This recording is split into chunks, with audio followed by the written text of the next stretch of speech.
नमस्कार दोस्तों, क्या आप जानते हैं गौतम बुद्ध के बारे में? एक बात प्रसिद्ध थी कि वो कुछ लोगों को तो सीधे अपना शिष्य बना लेते थे और बौद्ध संघ में शामिल कर लेते थे, लेकिन कुछ लोगों को अपना शिष्य बनाने से पहले वो उन्हें कुछ दिनों के लिए शमशान घाट में जाकर रहने के लिए कहते थे और फिर उसके बाद ही संघ में शामिल करते थे। तो आखिरकार वो ऐसा क्यों करते थे, इसे आप जानेंगे इस कहानी के माध्यम से। एक दिन महात्मा बुद्ध से दूर हिमालय से एक व्यक्ति मिलने आता है और वह बुद्ध से कहता है, मैं आपके संघ में शामिल होना चाहता हूं, कृपया करके आप मुझे दीक्षा दीजिए और अपने संघ में शामिल होने दीजिए। ये बातें सुनने के बाद गौतम बुद्ध उसे व्यक्ति की आंखों में देखते हैं और कहते हैं, मैं तुम्हें संघ में शामिल नहीं कर सकता। अगर तुम्हें संघ में शामिल होना है तो उससे पहले तुम्हें एक पूरा दिन और रात श्मशान में गुजारनी पड़ेगी। ये सुनते ही वह व्यक्ति डर जाता है और कहता है, बुद्ध, ये कैसी शर्त है? दिन में तो ठीक है, लेकिन मैं रात को श्मशान में नहीं रुक सकता। बुद्ध ने पूछा, रात में क्यों नहीं रुक सकते? व्यक्ति ने कहा, क्योंकि रात होते ही श्मशान में भूत प्रेत और आत्माएं घूमने लगती है।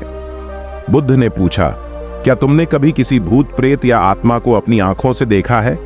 व्यक्ति ने कहा, नहीं बुद्ध, मैंने अपनी आंखों से तो नहीं देखा, लेकिन मैंने लोगों के मुंह से भूत प्रेत और आत्माओं के होने की कहानियां जरूर सुनी है और मैंने कुछ लोगों को भूत प्रेत लगते भी देखा है। ऐसे लोग बहुत अजीब अजीब सी हरकतें करने लगते हैं। बुद्ध ने कहा, तो फिर यह तुम्हारे लिए एक बहुत ही सुनहरा मौका है, यह जानने का कि क्या सच में भूत प्रेत और आत्माएं होती भी है या नहीं।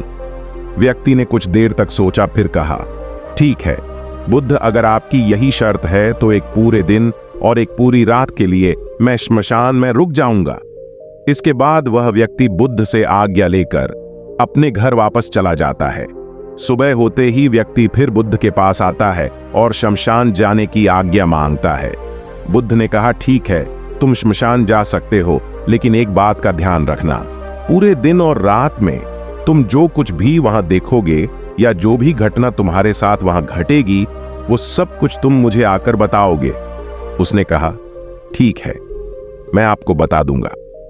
इसके बाद वह व्यक्ति श्मशान के लिए निकल पड़ता है। उसके जाते ही बुद्ध अपने दो शिष्यों से कहते हैं, तुम दोनों उसके पीछे जाओ और उसका ध्यान रखना, लेकिन ध्यान रहे उसे यह बात उसे पता नहीं लगनी चाहिए कि तुम दोनों उसके आसपास ही हो। वे दोनों शिष्य भी चुपचाप उस व्यक्ति के पीछे पीछे श्मशान की तरफ चले जाते हैं। एक पूरा दिन और रात शमशान में गुजारने के बाद अगली सुबह वह व्यक्ति गौतम बुद्ध के पास वापस आता है। बुद्ध ने पूछा, बताओ तुमने क्या देखा वहां? व्यक्ति ने कहा, बुद्ध, मेरे श्मशान में पहुंचने के कुछ देर बाद मैंने देखा कि वहां एक अर्थी आई। उसके पीछे एक बड़ी भीड़ थी। वह अर्थी एक बूढ़े व्यक्ति की थी। उस बूढ़े व्यक्ति के चारों बेटों ने अर्थी को कंधा दे रखा था। चारों बहुत दुखी दिखाई पड़ रहे थे।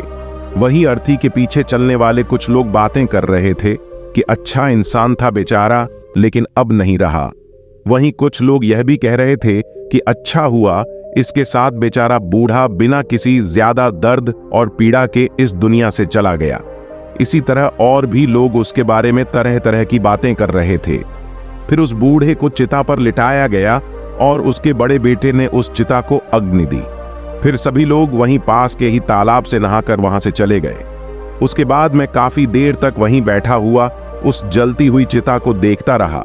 फिर जब दोपहर हुई तो वहां एक और अर्थी आई, जो कि एक जवान औरत की थी। उस औरत का पति उस अर्थी के आगे चल रहा था। वह बहुत दुखी था, उसकी आंखों से आंसू बह रहे थे। अर्थी के पीछे चलने वाले कुछ लोग कह रहे थे कि बहुत गलत हुआ, इस लड़के के साथ इतनी सी उम्र में ही इसकी पत्नी ने इसका साथ छोड़ दिया। अभी तो बेचारे की पूरी जिंदगी पड़ी है, 2 छोटे बच्चे हैं, वह अकेले कैसे उनकी परवरिश करेगा? भगवान ने बहुत गलत किया। इसके अलावा वहां कुछ महान ज्ञानी व्यक्ति भी थे जो उस मृत्यु स्त्री के पति को समझा रहे थे कि रो मत, क्योंकि आज नहीं तो कल उसे यहां आना ही था। किसी को पहले ही तो किसी को बाद में, लेकिन एक दिन सबको यहां आना है। कोई मृत्यु से बच नहीं सकता, सब कुछ यहीं रह जाता है। इसलिए हमें क्रोध, चिंता, लालच और बुरे कर्मों से बचना चाहिए और इसी तरह की और भी ज्ञान की बातें वो सभी ज्ञानी व्यक्ति आपस में कर रहे थे। फिर उस स्त्री के पति ने उसकी चिता को अग्नि दी और जोर जोर से रोने लगा। उसे रोता देख कुछ लोग उसे सांत्वना देने आ गए। फिर उन सभी लोगों ने भी पास के ही तालाब से स्नान किया और वहां से चले गए। मैं इस बार भी बैठा हुआ उस स्त्री की चिता को जलते देखता रहा। जब शाम होने को थी तो वहां 2 अर्थियां और आई एक अर्थी महंगे फूल मालाओं से सुसज्जित। उसके पीछे जो लोग थे वो बड़े खानदान से लग रहे थे और उसके पीछे लंबी भीड़ भी थी। देखने से ही लग रहा था कि यह किसी अमीर व्यक्ति की अर्थी है। दूसरी अर्थी बहुत ही साधारण सी थी और उसके पीछे बहुत ही कम लोग थे। वह जरूर ही किसी बहुत गरीब व्यक्ति की अर्थी रही होगी। अमीर व्यक्ति की चिता को चंदन की लकड़ी से तैयार किया गया था, जबकि गरीब व्यक्ति की चिता को साधारण लकड़ी से। अमीर व्यक्ति की चिता को पहले अग्नि दी गई, फिर गरीब व्यक्ति की चिता को। बुद्ध ने पूछा, क्या तुम्हें उनकी चिताओं में कोई अंतर दिखा? व्यक्ति ने कहा, नहीं, मुझे तो कोई अंतर नहीं दिखा। दोनों के शरीर एक समान ही जले और अंत में राख हो गए। बुद्ध ने पूछा, फिर क्या हुआ? व्यक्ति ने कहा, उसके बाद रात हो गई और वहां कोई नहीं आया। बुद्ध ने फिर पूछा, क्या तुम्हें वहां रात में भूत प्रेत और आत्माएं दिखी? व्यक्ति ने कहा, नहीं, मुझे वहां कुछ भी नहीं दिखा, लेकिन मैं वहां पूरी रात खुद से ही डरता रहा, कभी हवा की सरसराहट से तो कभी जानवरों की आवाज से, और फिर सुबह हो गई और मैं आपके पास आ गया। बुद्ध ने कहा, बहुत बढ़िया किया, लेकिन मैं तुम्हें संघ में शामिल नहीं कर सकता। व्यक्ति ने कहा, लेकिन क्यों? बुद्ध ने कहा, क्योंकि तुम अभी उसके लिए तैयार नहीं। संघ में शामिल होने के लिए तुम्हें एक बार और एक पूरा दिन और रात श्मशान में गुजारनी पड़ेगी। व्यक्ति ने बुद्ध को मनाने की बहुत कोशिश की, लेकिन बुद्ध नहीं माने तो उसने दोबारा श्मशान में जाना स्वीकार कर लिया। अगली सुबह बुद्ध से आज्ञा लेकर वह फिर श्मशान की ओर निकल पड़ा।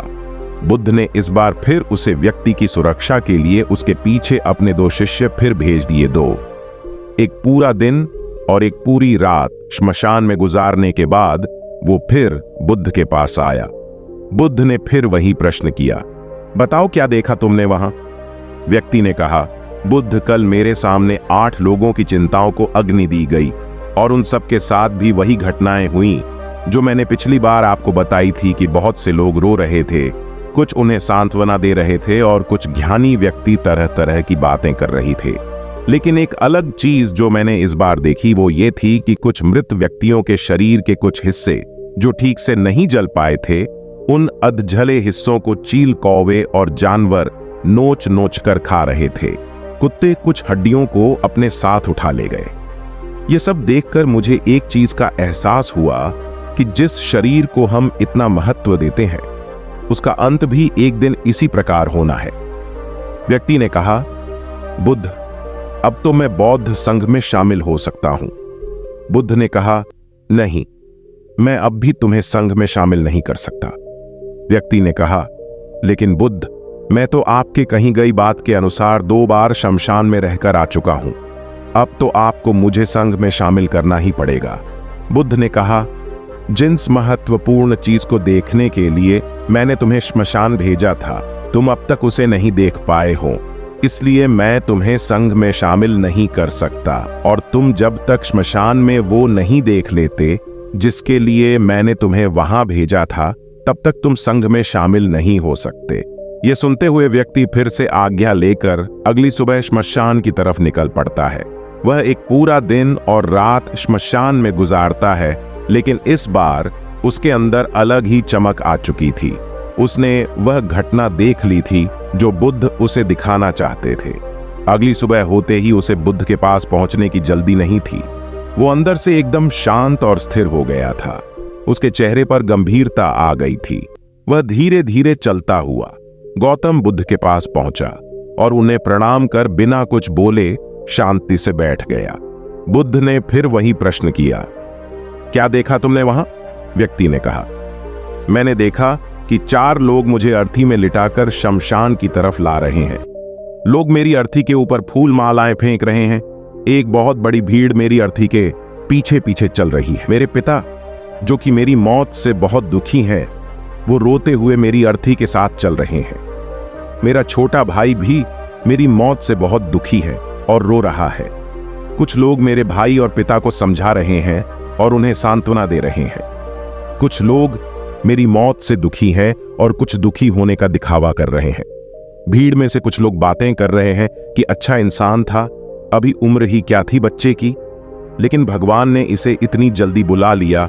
और भी लोग मेरे बारे में तरह तरह की बातें कर रहे हैं। फिर मेरी अर्थी को श्मशान की जमीन में रख दिया गया। मैं सांस लेना चाहता था, लेकिन मेरे अंदर सांस नहीं थी। मैं अपने हाथ पैरों को हिलाना चाहता, लेकिन मैं हिला नहीं पा रहा था। मैं अर्थी से उठकर अपने पिता को गले से लगाना चाहता था और अपने छोटे भाई से यह कहना चाहता था कि माता पिता का ध्यान रखना, क्योंकि अब तुम ही हो जिसे पूरे घर को संभालना है। उसके बाद मुझे उठाकर चिता में लिटा दिया गया। फिर मुझे एक कपड़े से ढक दिया गया। उस कपड़े के बाहर मुझे कुछ भी दिखाई नहीं दे रहा था।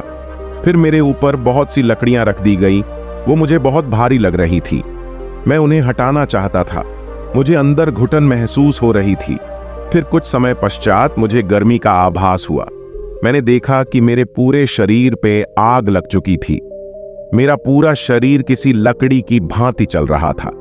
मैं चिल्लाया, लेकिन मेरे मुंह से आवाज नहीं निकली। मैं उस अग्नि में पूरी तरह से खो गया था। मैं पूरी रात खुद को ऐसे ही जलता देखता रहा और अंत में मैंने पाया कि मैं राख में तब्दील हो चुका हूं। उस पूरी रात मैं पता नहीं कहां खोया रहा। ना तो मैं डरा और ना ही मुझे किसी प्रकार के डर का एहसास हुआ। और सुबह होते ही मैं आपके पास आ गया। यह सब सुन बुद्ध मुस्कुराए और बोले, अब तुम संघ में शामिल हो सकते हो।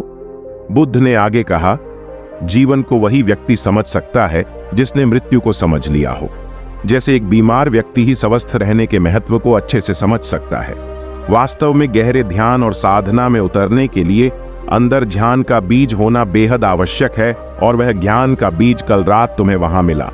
तुमने वहां जाकर यह महसूस कर लिया कि तुम्हारा शरीर नश्वर है और तुम्हारे साथ कुछ भी नहीं जाने वाला, सब यहीं रह जाएगा। जब तुम पहले 2 बार शमशान गए तो तुम भी उन्हें ज्ञानी व्यक्तियों की तरह ही थी, जो श्मशान में जाते ही धार्मिक हो जाते हैं, जिन्हें वहां जाते ही मृत्यु की याद आती है, शरीर के नश्वर होने की याद आती है, और वहां बड़ी बड़ी बातें करते हैं, लेकिन वहां से निकलते ही फिर पहले जैसे हो जाते हैं। वैसे ही सारे बुरे काम करते हैं, अधर्म करते हैं, खुद के शरीर से मोह करते हैं, इसे अमर मान लेते हैं और दूसरों से ऐसा व्यवहार करते हैं जैसे वह यहाँ हमेशा रहने वाले हैं। लेकिन जब तुम तीसरी बार वहां गए तो तुम्हें अंदर से यह आभास हुआ कि तुम असल में वो नहीं हो जो तुम खुद को मानते हो। खुद के अंदर गहरा ध्यान और समर्पण पैदा करने के लिए शरीर की नश्वरता और मृत्यु का अनुभव करना बेहद आवश्यक है। अब जो ज्ञान का बीज तुमने कल रात वहां पाया है, उसे अपने ध्यान में परिवर्तित करना है और उसे इतना बड़ा करना है जो व्यक्ति तुम्हारे पास आए उसकी समस्या को तुम आसानी से दूर कर सको। इस कहानी से हमें शिक्षा मिलती है कि हमारा शरीर नश्वर है, यह एक दिन खत्म हो जाएगा। अगर किसी व्यक्ति ने जन्म लिया है कि मौत निश्चित है, इसलिए हमें क्रोध, हिंसा, लालच जैसी बुरी आदतों को आज ही छोड़ देना चाहिए। पता नहीं आज हम हैं, कल भी होंगे या नहीं, इसलिए हमें वर्तमान समय में अच्छे काम करने चाहिए। अगर आप ऐसी और वीडियो देखना चाहते हैं तो इंस्पायर्ड ज्ञानी को सब्सक्राइब करें।